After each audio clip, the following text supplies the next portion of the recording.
사도신경으로 우리의 신앙을 하나님 앞에 고백드리겠습니다.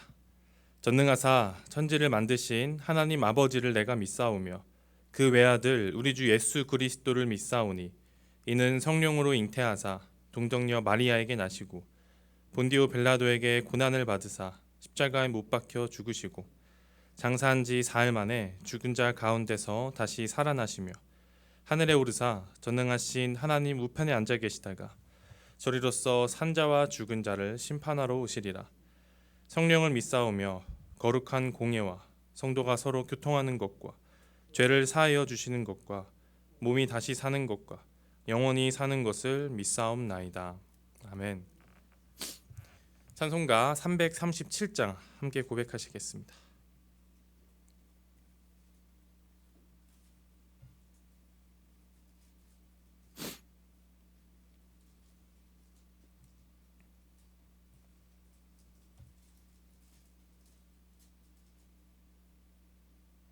찬송가 337장입니다.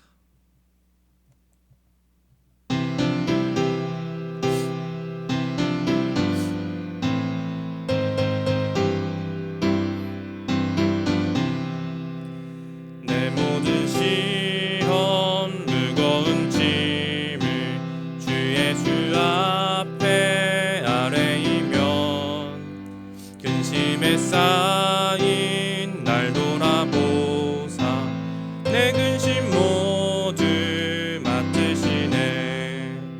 무거운 짐을 나 홀로 지고 견디다 못해 쓰러질 때 불쌍히 여겨 구원해 주리. 은혜의 주님 오직 예수. 내 모든 괴로움 닥치는 환난 주 예수 앞에 아뢰이면 주께서 친히 날 구해 주사 넓으신 사랑 베푸시네. 무거운 짐을 나 홀로 지고 견디다 못해 쓰러질 때 불쌍히 여겨 구원해 주리. 은혜의 주님 오직 예수. 내 짐이 점점 무거워질 때 주 예수 앞에 아뢰이면 주께서 친히 날 구해 주사 내 대신 짐을 져주시네. 무거운 짐을 나 홀로 지고 견디다 못해 쓰러질 때 불쌍히 여겨 구원해 주리. 은혜의 주님 오직 예수. 마음의 시험 무서운 죄를 주 예수 앞에 아뢰이면 예수는 나의 능력이 되사 세상을 이길 힘 주시네. 무거운 짐을 나 홀로 지고 견디다 못해 쓰러질 때 불쌍히 여겨 구원해 주리. 은혜의 주님 오직 예수. 아멘. 오늘 주님이 주시는 말씀 고린도전서 1장 18절에서 25절까지의 말씀입니다.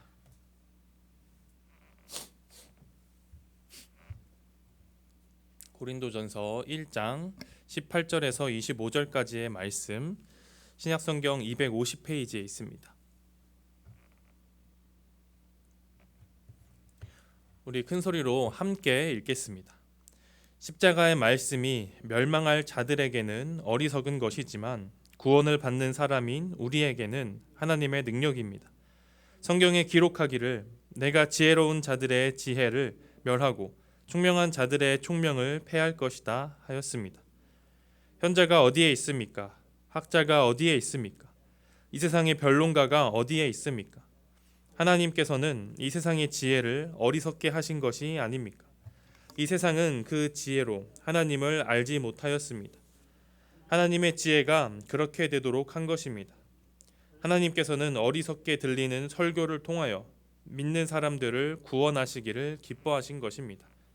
유대 사람은 기적을 요구하고 그리스 사람은 지혜를 찾으나 우리는 십자가에 달리신 그리스도를 전합니다.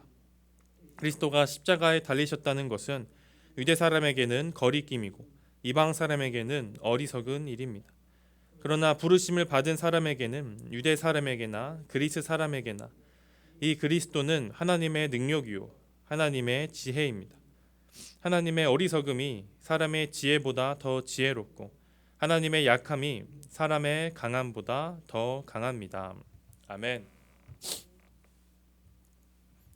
네, 여러분들은 말을 좀 잘 하시는 편이신가요? 저는 말을 좀 잘 못하는 편입니다. 이 말을 잘하고 못하고가 참 중요한 것 같습니다. 왜냐하면 말에는 엄청난 힘이 들어있기 때문입니다. 말은 설득의 힘이 있기 때문입니다. 영화에서 보면 주인공이 아주 멋진 대사를 통해 말을 아주 멋있게 잘해서 이 사건의 중요한 목격자를 이제 증인으로 세우는데 어떤 설득을 하기도 합니다. 그래서 재판에 이기기도 하기도 합니다. 지고 있는 재판을 아주 멋있게 말을 해서 뒤집기도 합니다. 또 어떤 영화에서 보면 지고 있는 팀이 감독이 선수들을 불러서 이 감독님이 아주 멋있게 연설을 한번 하고 나니 선수들이 지고 있던 경기에서 이기게 하기도 합니다. 이렇게 말은 아주 힘이 대단한 것 같습니다. 이렇게 멋지게 이야기하는 말들은 사람의 마음을 움직이게 하는 그런 능력이, 힘이 있는 것 같습니다. 오늘 본문에도 이 말의 힘과 관련된 이야기가 나옵니다. 먼저 오늘 바울이 이야기하는 것은 이 십자가에 대한 이야기입니다. 이 십자가에 대한 이야기가 말이 갖고 있는 이 힘과 비교되어서 등장하고 있습니다. 왜 이 십자가와 이 말이 갖고 있는 힘이 비교되는지 우리는 잘 살펴봐야 합니다. 그 상황을 이해하려면 이 고린도 지역이 갖는 이 특징을 우리가 이해해야 합니다. 이 고린도 지역은 이 지혜를 탐구하는 이 열정으로 아주 가득 차 있던 도시였기 때문입니다. 왜냐하면 고린도 지역은 한번 망했다가 이 로마가 다시 재건한 이 로마의 도시로 다시 재건된 도시였기 때문입니다. 쉽게 말하면 신도시가 되었던 것입니다. 신도시가 되었더니 이 지역 주민의 생활 수준이 확 올라왔던 것입니다.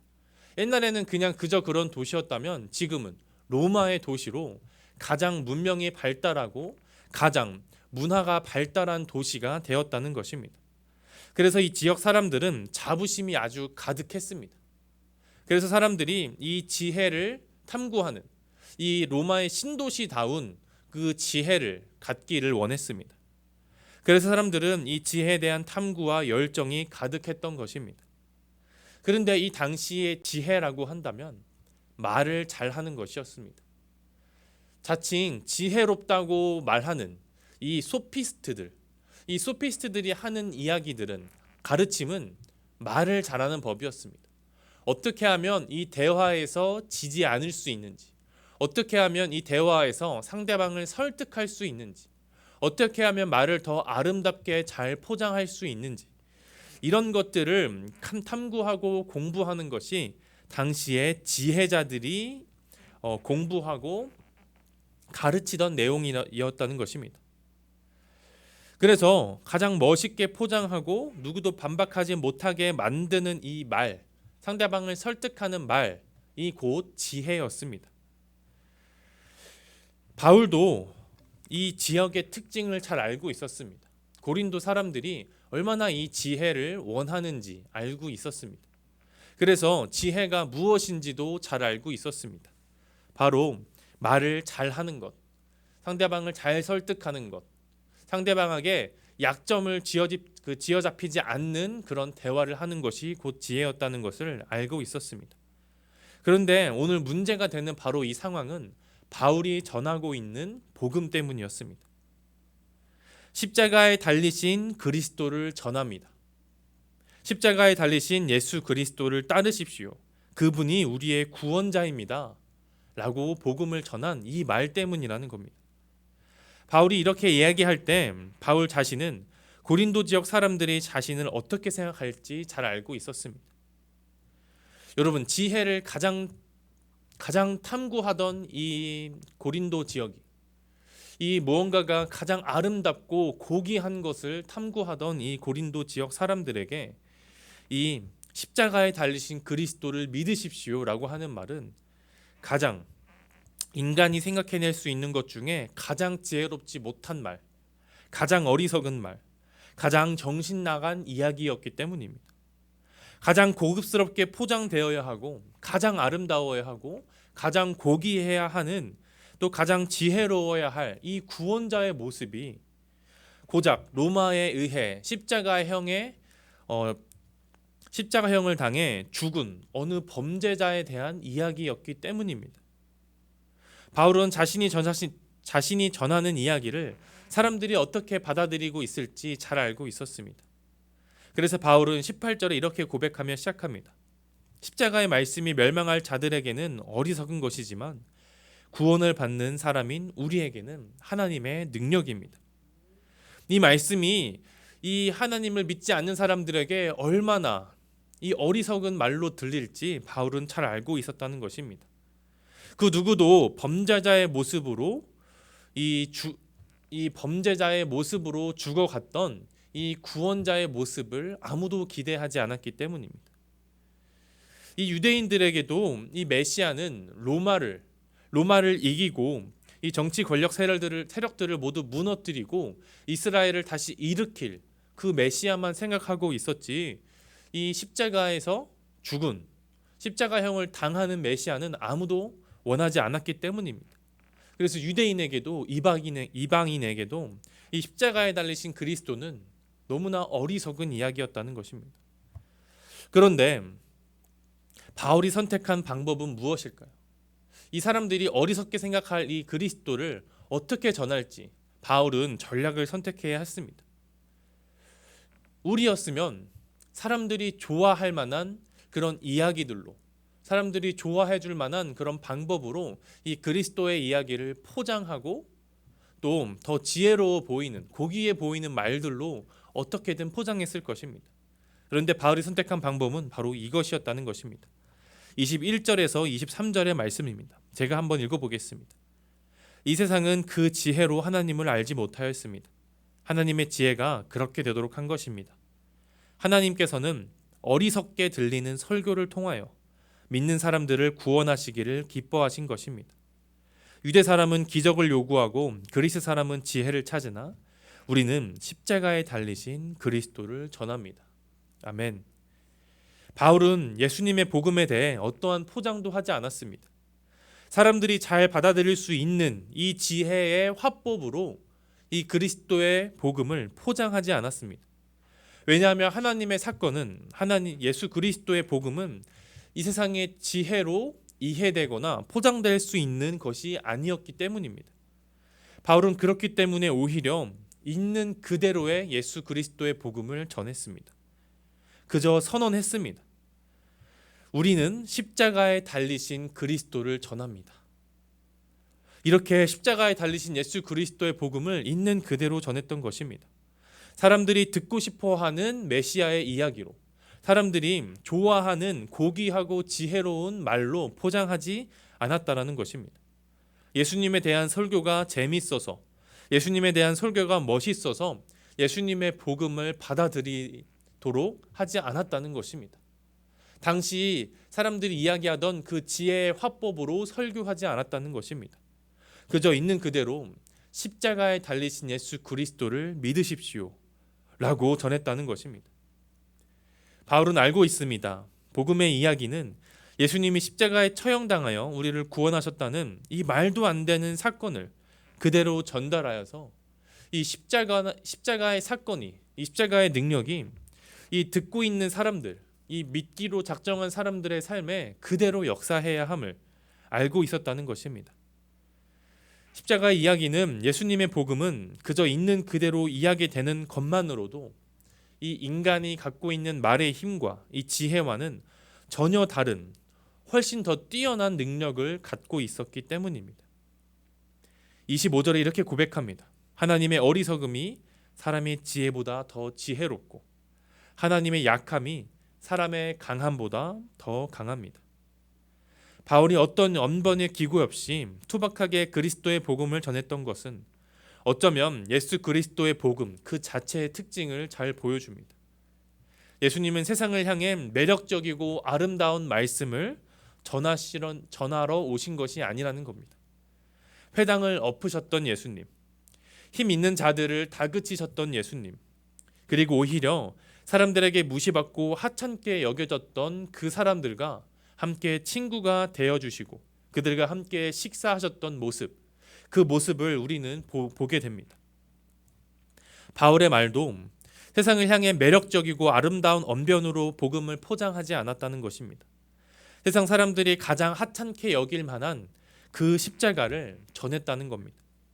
가장 최악의 범죄자가 당하는 그 십자가형에 달리신 그 분이 바로 우리 그리스도임을 그대로 전하는 것이라는 겁니다. 이 외침이야말로 진정 예수 그리스도가 메시아라는 선포, 그 선포가 되어야 한다는 것입니다.